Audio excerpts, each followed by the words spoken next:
Hi friends, நான் மனசா. இன்றைக்கி மெஹந்தி டிசைன் தான் பார்க்க போகிறேன். பாருங்கள் ஃப்ரெண்ட்ஸ், வீடியோக்கள் இது நான் இப்போ மணிக்கட்டுக்கு மேலாக போகிற டிசைன் தான் கீறி காட்டுறேன். இதில் பாருங்க, நான் முதல்ல ஒரு லேயர் கீறிட்டு அதாவது லைன்ஸ் கீறிட்டு அதுக்கு பிறகு நான் ஒரு 2 இன்ச்சி அளவில் நான் கீழுக்காக அதாவது 2 கோடு போடுறேன் நடுவெடுத்து. அதாவது இந்த நேர் லைன்ஸின் நடுவெடுத்து அதுலேருந்து 2 கோடு கீறிட்டு நான் அதுக்கு பிறகு கீழையும் ஒரு லைன்ஸ் கீறிட்டு அதுவும் நல்ல திக் லேயர் ஆக்குறேன்.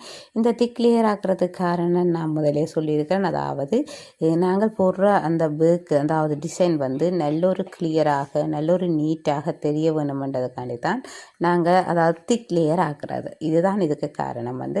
இப்போ பாருங்க, நான் அந்த திக் லேயருக்கு பக்கத்தில் இன்னொரு அதாவது லைன்ஸ் போடுறேன். அதாவது நல்ல திக் இல்லாமல் லைட்டான ஒரு லைன்ஸ் போடுறேன். போட்டுட்டு அதில் நடுவுக்கு இப்போ பாருங்க, அந்த பெட்டிக்குள்ளே நான் 3 டாட்ஸ் வச்சுட்டு அதில் அந்த இல வடிவம் கீறுறேன். இந்த இல வடிவம் கீறும்போது உண்மையில் எங்களுக்கு அவ்வளோ அழகாக இருக்கும். நீங்கள் இதில் நார்மலாக ஃப்ளவரும் போடலாம். நான் அடுத்தடுத்த கிளாஸ்களில் நான் ஒவ்வொன்றாக உங்களுக்கு நான் செய்து காட்டி கொண்டு போவேன். இப்போ பாருங்க, இந்த இலையை சுற்றி வர நான் திக் லேயர் ஆக்கிட்டு அதுக்கு பிறகு நான் அடுத்த பெட்டிக்குள்ளே நான் ஸ்டில் போடுறேன். ஸ்டில் போட்டுட்டு அந்த ஸ்டில்லின் நடவுக்குள்ளே அதாவது வட்டத்துக்குள்ளே கொஞ்சம் திக் லேயர் ஆக்குறேன். இப்படி நாங்கள் செய்யும்போது மிகவும் ஒரு அழகானதாக இருக்கும், நீட்டானதாக இருக்கும். நீங்களும் ட்ரை பண்ணி பாருங்கள் ஃப்ரெண்ட்ஸ். இப்போ இது நாங்கள் நார்மலாக ஒரு இடம் ஃபில் பண்ண வேணுமென்று நாங்கள் நினைச்சிட்டா அந்த இடத்துக்கு நாங்கள் இப்படி நாங்கள் செய்யலாம். அதாவது ஸ்டில் போட்டு வடிவாக நாங்கள் எடுத்தோம்னா அந்த இடம் நல்ல ஒரு ஃபில் பண்ணி வந்துடும். இல்லாட்டிக்கு நீங்கள் வேறு டாட்ஸுகள் அதே நேரம் நிறைய டிசைன்கள் இருக்குது, நீங்கள் அதுகளை பாவிச்சு அதை ஃபில் பண்ணலாம். நான் அதெல்லாம் அடுத்தடுத்த வீடியோவில் காட்டி தருவேன். இப்போ பாருங்க, நான் இதில் ஸ்டில் போட்டு ஃபில் பண்ணி கொண்டு போகிறேன். கவனிக்க வேணும். அதில் அந்த இடைவெளியில் வராதபடி தான் நாங்கள் ஃபில் பண்ண வேணும்.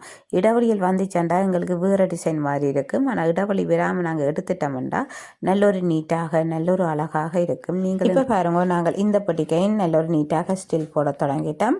இதையும் நாங்கள் நல்ல ஒரு நீட்டாக போட வேணும். நீங்கள் எப்படி போடணும்னு விரும்புகிறீங்களோ அதே மெத்தடில் போடுங்கள். இடைவெளி இல்லாமல் போடுங்கள். நான் அதைத்தான் இதில் சொல்லுவேன். ஏன்னா நாங்கள் ஃபுல்லாக ஃபில் பண்ணுறோம். இதில் இடைவெளி இல்லாமல் தான் இருக்க வேணும். நீங்கள் டாட்ஸ் வைக்கிறண்டாலும் அதே நேரம் வேறு டிசைன்கள் போடுறண்டாலும் அதில் இடைவெளி இல்லாமல் நீங்கள் போடணும். அதே நேரம் இதுக்கு ஃப்ளவர் கீறலாம், நிறைய டிசைன்கள் போடலாம். நான் உங்களுக்கு அடுத்தடுத்த வீடியோவில் ஒவ்வொரு டிசைனாக காட்டுறேன். நீங்களும் பார்த்து நீங்களும் பயன்பெற்று கொள்ளலாம். இப்போ பாருங்க, இதில் ஒவ்வொரு அந்த சர்க்கிளை அடுத்து இப்போ இந்த உள்ளுக்கு சுருட்டி தான் எடுக்கிறோம். அதாவது ஸ்டில்ன்னு சொல்லுவீங்க. இதை நார்மலாக நீங்கள் ஒவ்வொரு டிசைனை நீங்கள் செய்து கொண்டு போகும்போதே உங்களுக்கு தெரியும். அதாவது அந்த டிசைன்கள் எப்படி செய்ய வேணும், எவ்வளோ டைம் எடுக்கும் என்று சொல்லி நீங்கள் அது எல்லாத்தையும் நீங்கள் கவர் பண்ணலாம். இப்போ பாருங்கள், இதெல்லாம் நாங்கள் எடுக்க ஆனால் கொஞ்சம் டைம் எடுக்கும். இந்த ஸ்டில் எல்லாம் கீறி எடுக்க, ஏனென்றால் நாங்கள் நல்ல ஒரு நீட்டாக அந்த இடைவெளி விடாமல் நாங்கள் பார்த்து ஒன்றும் செய்ய வேணும். இப்போ பாருங்கள், அந்த ஸ்டில் எல்லாம் நான் கீறி முடிச்சுட்டு அதுக்கு பிறகு அந்த கீழுக்கு ஒரு லைன்ஸாக இப்படி எடுத்துட்டு நாங்கள் அதுக்கு பிறகு அதை திக் லேயர் ஆக்குறேன்.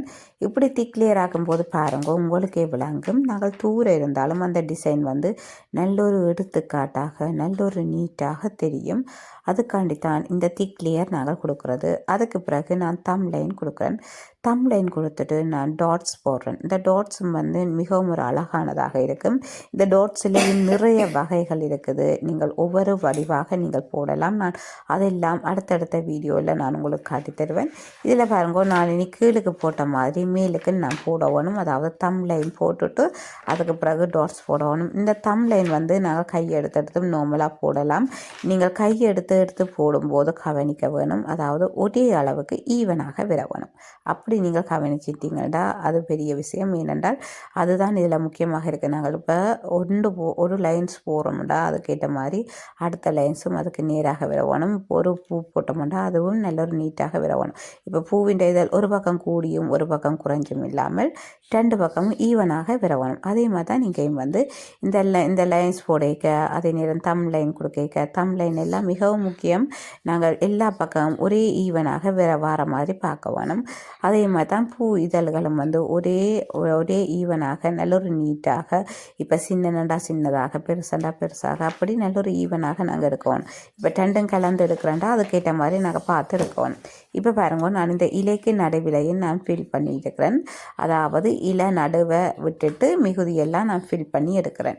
இது நாங்கள் இனி அதுக்கு பிறகு நான் அந்த அவுட்லைனுகளையும் கொஞ்சம் நான் திக் லேயர் ஆக்குறேன். ஏனென்றால் அப்போ தான் எங்களுக்கு தூரம் இருந்து பார்த்தாலும் நல்ல ஒரு நீட்டாக இருக்குமென்னு சொல்லி இப்போ நான் இது அதாவது தம்ப்லைனுக்கு மேலேயும் நான் சின்ன டாட்ஸ்கள் வைக்கிறேன். இப்படி நாங்கள் வைக்கும்போது உண்மையில் எங்கள்ட அதாவது ப்ரைடலுக்கு மிகவும் ஒரு அழகாக இருக்கும். நீங்களும் செய்து பாருங்கள்.